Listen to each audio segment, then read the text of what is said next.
Hello guys, आज हम लोग बात करेंगे वुल्फ किश्नर रिडक्शन रिएक्शन के बारे में।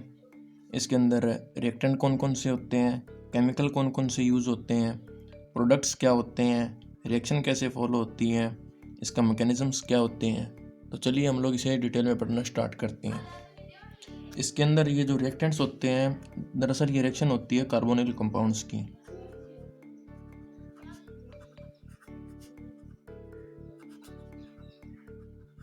कार्बोनिल कंपाउंड्स क्या होते हैं? Aldehyde and ketone, C double bond OH group या फिर C double bond O group. ये एल्डिहाइड एंड कीटोन्स ग्रुप को हम लोग कार्बोनिल कंपाउंड्स कहते हैं।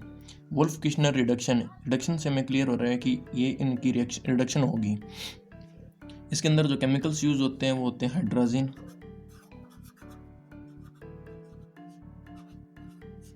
प्लस इनके अंदर जो यूज होता है KOH। इनके अंदर वाटर का भी यूज होता है जो कि रिएक्शन के अंदर से निकलता है। इसके जो प्रोडक्ट्स होते हैं, क्योंकि एक रिडक्शन रिएक्शन है तो ये कंप्लीट रिडक्शन करा देता है एल्डिहाइड्स की और बना देता है एल्केन।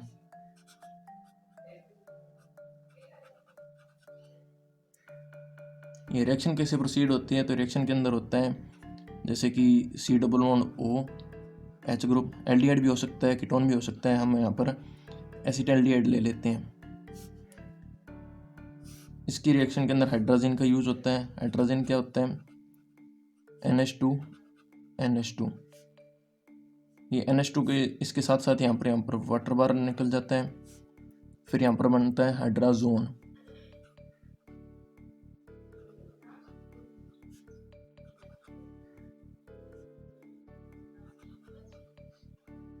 और उसके बाद फिर से यहाँ पर KOH का यूज होता है, यहाँ से बन जाता है एल्केन, प्लस यहाँ पर नाइट्रोजन गैस बाहर निकलती है, नाइट्रोजन यहाँ से निकलती है। तो चलिए अब हम लोग इसका मैकेनिज्म ध्यान से पढ़ते हैं।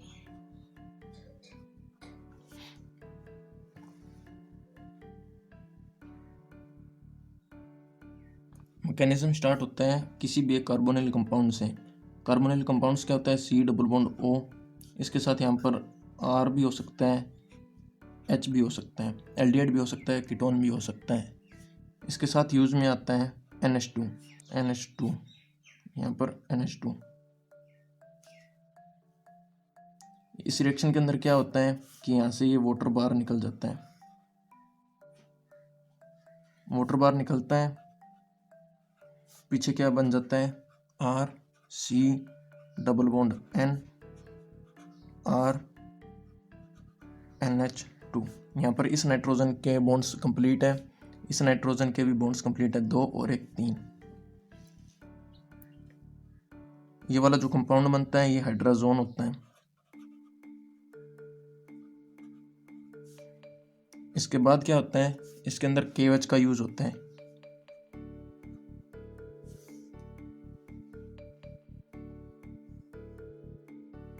ये जो KOH है, KOH का काम होता है OH प्रोवाइड करना, OH नेगेटिव।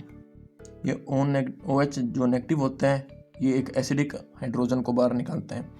यहाँ पर हाइड्रोजन बहुत सारे होते हैं, इस R के अंदर भी हाइड्रोजन होंगे, इस R के अंदर भी हाइड्रोजन होंगे और यहाँ पर N के साथ भी हाइड्रोजन है। लेकिन ये जो OH जो बेसिक नेचर का है, इसका काम है एसिडिक H को बाहर निकालना। तो एसिडिक H यहाँ पर नाइट्रोजन के साथ मिलेगा। नाइट्रोजन के साथ ही क्यों मिलेगा? क्योंकि यहाँ पर नाइट्रोजन जो है इसकी हायर इलेक्ट्रोनेगेटिविटी होती है, तो ये N थोड़ा सा नेगेटिव में एग्जिस्ट करता है और H जो है थोड़े से पॉजिटिव में एग्जिस्ट करते हैं। इसीलिए जो H पॉजिटिव है OH के साथ बाहर निकल जाएगा। तो यहाँ पर जो प्रोडक्ट बनेंगे वो बनेंगे R, ये C और R, उसके साथ N डबल बॉन्ड के अंदर, फिर N और इसके साथ H प्लस वाटर।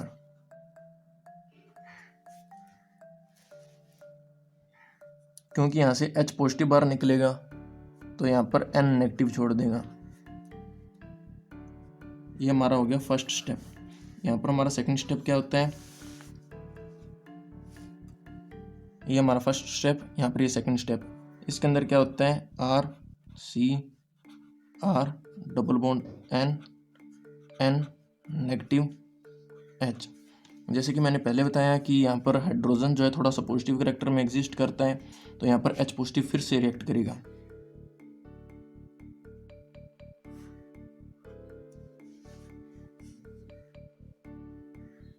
यहाँ पर होता क्या है, ये वाला जो नेगेटिव है यहाँ पर H पॉजिटिव भी निकलेगा, और ये जो नेगेटिव है ये वाला रेजोनेंस के अंदर जाएगा। रेजोनेंस कैसे एक्ट करता है, नेगेटिव वाला पार्ट डबल बॉन्ड पर, डबल बॉन्ड आगे वाले एटम पर, तो यहाँ पर जो कंपाउंड बनेगा वो ये बन जाएगा कुछ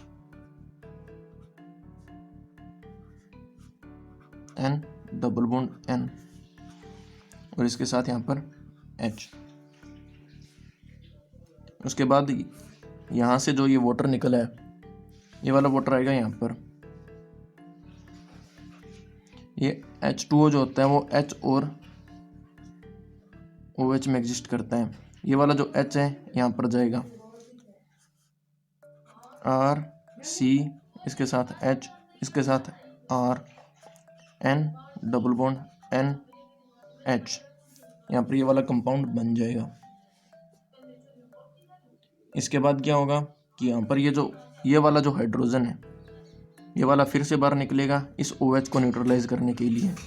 R कार्बन R, ये दो अल्काइल ग्रुप है, ये एसिडीज, ये वाला जो हाइड्रोजन है वो यहाँ पर आ जाएगा N double bond N negative, H positive remove होकर वाटर के साथ बाहर निकल जाएगा। इसके बाद क्या होगा, R C R, साथ में H प्लस N2। यहाँ पर ये जो नेगेटिव है इस कार्बन के ऊपर फिर से छोड़ जाएगा, क्योंकि ये कुछ इस तरीके से मूव होगा यहाँ पर, और ये इधर कार्बन के ऊपर नेगेटिव चार्ज आ जाएगा, जो कि वाटर से फिर से एक बार हाइड्रोजन ले लेगा, RCH2 R प्लस N2। यहाँ पर ये बनता क्या है, एल्केन। इसके साथ नाइट्रोजन गैस बाहर निकलती है। तो चलिए एक बार हम लोग फिर से रिवीजन करते हैं। ये वोल्फ-किश्नर रिडक्शन रिएक्शन है जिसके अंदर रिएक्टेंट होते हैं कार्बोनिल कंपाउंड्स। इसके अंदर केमिकल यूज होते हैं hydrogen plus base, KOH strong base होता है। इसके साथ यूज होते हैं, इसके जो प्रोडक्ट्स बनते हैं वो एल्केन्स बनते हैं। इसके जो रिएक्शंस होती हैं वो कुछ इस तरीके से प्रोसीड होती है कि एल्डिहाइड या फिर कीटोन जो भी कार्बोनिल कंपाउंड्स हम यूज़ करते हैं, इसके अंदर हाइड्रोजन का यूज़ होता है। हाइड्रोजन के साथ साथ वाटर रिमूव हो जाता है और यहाँ पर ही हाइड्रोजोन बनता है। उसके अंदर ये फिर से बेस यूज़ होता है। बेस का यूज़ होकर ये बेस 2 बार यूज़ होता है, एल्केन बन जाता है। इसके साथ नाइट्रोजन गैस बाहर निकल जाती है। इसका रिएक्शन कुछ इस तरीके से होता है मैकेनिज्म कि एल्डिहाइड या कीटोन जो भी हमने कार्बोनिल कंपाउंड्स हमने यूज़ किया है, इसके साथ हाइड्रोजन यूज़ होता है। हाइड्रोजन के 2 H2 एटम्स होते हैं, इस वाटर के साथ बाहर निकल जाते हैं, वाटर का रिमूव हो जाता है। इसके साथ यहाँ पर हाइड्रोजन बन जाता है। हाइड्रोजन की स्ट्रक्चर कुछ इस तरीके से होती है कि कार्बन के साथ दोनों एल्काइल ग्रुप्स होते हैं, नाइट्रोजन के साथ डबल बॉन्ड, फिर NH2।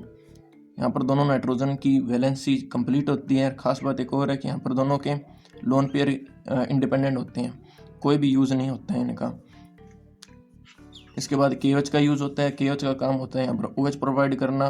OH जो है यहाँ पर एसिडिक H बाहर निकाल लेगा। एसिडिक H रिमूव हो जाने के बाद एसिडिक H, एक खास बात यहाँ पर और है कि एसिडिक H कौन सा होगा, एसिडिक H वो होगा कि जिसके साथ हायर इलेक्ट्रोनेगेटिव एटम अटैच होगा। हायर इलेक्ट्रोनेगेटिव एटम इनमें से कार्बन और नाइट्रोजन के अंदर सिर्फ नाइट्रोजन है, तो नाइट्रोजन के साथ वाला हाइड्रोजन होगा वो हायर एसिडिक होगा। सेकंड स्टेप जो होगा, यहाँ पर जब N के ऊपर नेगेटिव चार्ज होगा तो यहाँ पर रेजोनेंस होगा। नेगेटिव वाला चार्ज बॉन्ड के ऊपर, बॉन्ड मूव करेगा कार्बन के ऊपर। कार्बन के ऊपर मूव करने के बाद क्या होगा कि यहाँ पर जो वाटर है जो हमारा बाहर निकला था वही वाटर यूज़ होगा H और OH के अंदर डिवाइड होकर। H पॉजिटिव जाएगा इस कार्बन वाले नेगेटिव के ऊपर, वाटर फिर से बनेगा, वाटर बाहर, नाइट्रोजन के डबल बॉन्ड शिफ्ट हो जाएंगे। खास बात यह है कि यहाँ पर जो डबल बॉन्ड था वो कार्बन और नाइट्रोजन के बीच था, अब नाइट्रोजन के बीच आ जाएगा। धीरे धीरे डबल बॉन्ड ट्रिपल बॉन्ड में बन जाएगा, जिससे N2 गैस बन जाएगी। यहाँ पर ये जो नाइट्रोजन के ऊपर नेगेटिव चार्ज आ जाता है, नेगेटिव चार्ज मूव करता है डबल बॉन्ड के ऊपर, आगे वाला जो सिंगल बॉन्ड है वो मूव कर जाता है कार्बन के ऊपर, वाटर रिमूव हो जाता है। यहाँ पर ये R के साथ कार्बन के साथ R, फिर से ये नेगेटिव। यहाँ पर जो वाटर से रिमूव किया हुआ जो पीछे एसिड से भी हम बेस से भी हम यूज़ कर सकते हैं और वाटर से भी यूज़ कर सकते हैं। यहाँ पर ये एल्केन बन जाएगा, N2 गैस बाहर आ जाएगी। यहाँ पर जो ड्राइविंग फोर्स होते हैं